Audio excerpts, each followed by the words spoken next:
একটা সময় ছিল যখন মানুষ সুনির্দিষ্ট চিকিৎসার অভাবে বাত ব্যথা ও প্যারালাইসিসে আক্রান্ত হয়ে মারা যেত কিংবা পঙ্গু হয়ে মানবেতর জীবনযাপন করত। তবে ফিজিওথেরাপি ও পুনর্বাসন চিকিৎসার অবদানে বাত ব্যথা ও প্যারালাইসিসে আক্রান্ত রোগীদের কমেছে মৃত্যুহার। মানুষ ফিরে পাচ্ছে স্বাভাবিক জীবন, ফিরে পাচ্ছে মুখের হাসি।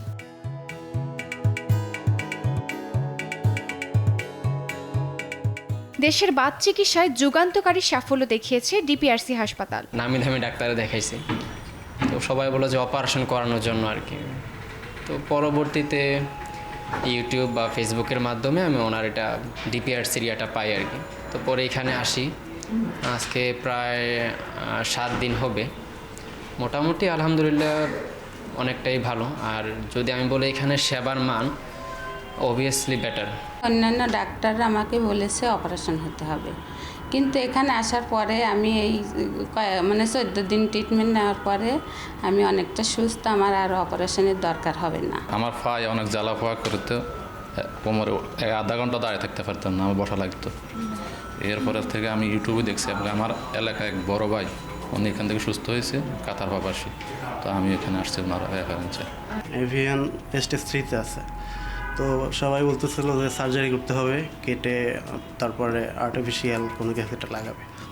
তো ওটা তো এখন আমার ইয়াং বয়স, এই বয়সে তো আমার এটা করা সম্ভব না। সেক্ষেত্রে আমি কোনো অপশন খোঁজার জন্য ইউটিউবে অনেক সার্চ করছি যে সার্জারি থেকে বেটার কোনো অপশন পাই কি না।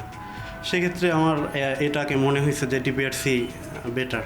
আমার ইন্ডিয়া যাওয়ার কথা ছিল, তারপর আমি ভাবলাম এখানে আসছি ওর কথা শুনে। আসার পরে এখানে যে ট্রিটমেন্ট আমি নিয়েছি, আমার যে প্রবলেমটা ছিল খুবই অল্প সময়ের মধ্যে আমি আল্লাহর রহমতে সুস্থ হয়ে গেছি। এখানে চিকিৎসা অনেক ভালো। আমি তো প্রথম হাঁটতেই পারি না, এখানে ভর্তি হওয়ার পরেতে আমি আল্লাহর রহমতে এখন হাঁটতে পারি, চলাফেরা করতে পারি, ওয়াশরুমে একা যাইতে পারি, নামাজ দাঁড়ায় পড়তে পারি।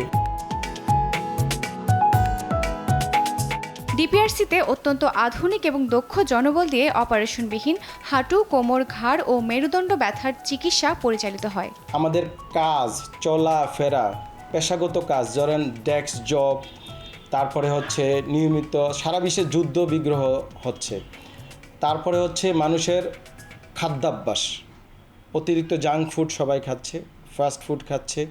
এই সকল কারণে এবং পেশাগত কারণে দেখা যায় যে মানুষের শারীরিক বিভিন্ন ব্যথাজনিত সমস্যা হচ্ছে, স্পেশালি কোমর ব্যথা, ঘাড় ব্যথা, হাঁটু ব্যথা, তারপরে স্ট্রোকজনিত প্যারালাইসিস, তারপরে বিভিন্ন ইনজুরিজনিত প্যারালাইসিস এবং বয়সজনিত মানুষের বিভিন্ন চেঞ্জ আসতেছে, হাড় ও জোড়ার, মাংসপেশির অক্ষমতা। তো এই রুগীগুলার আসলে মূল ট্রিটমেন্টই হচ্ছে ফিজিওথেরাপি ও পুনর্বাসন, রিহ্যাবিলিটেশন।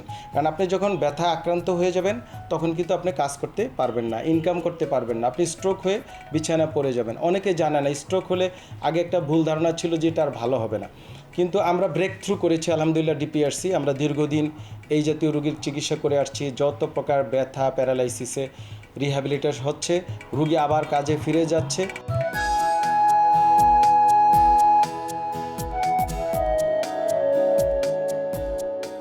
প্রায় 1.5 যুগেরও বেশি সময় ধরে আধুনিক প্রযুক্তি সমৃদ্ধ, মনোরম ও রোগীবান্ধব পরিবেশে এই চিকিৎসা কেন্দ্রটি সফলতার সাথে দেশ ও বিদেশের মানুষকে সেবা প্রদান করে যাচ্ছে। জেবা সাজিদা মৌ, সময় সংবাদ, ঢাকা।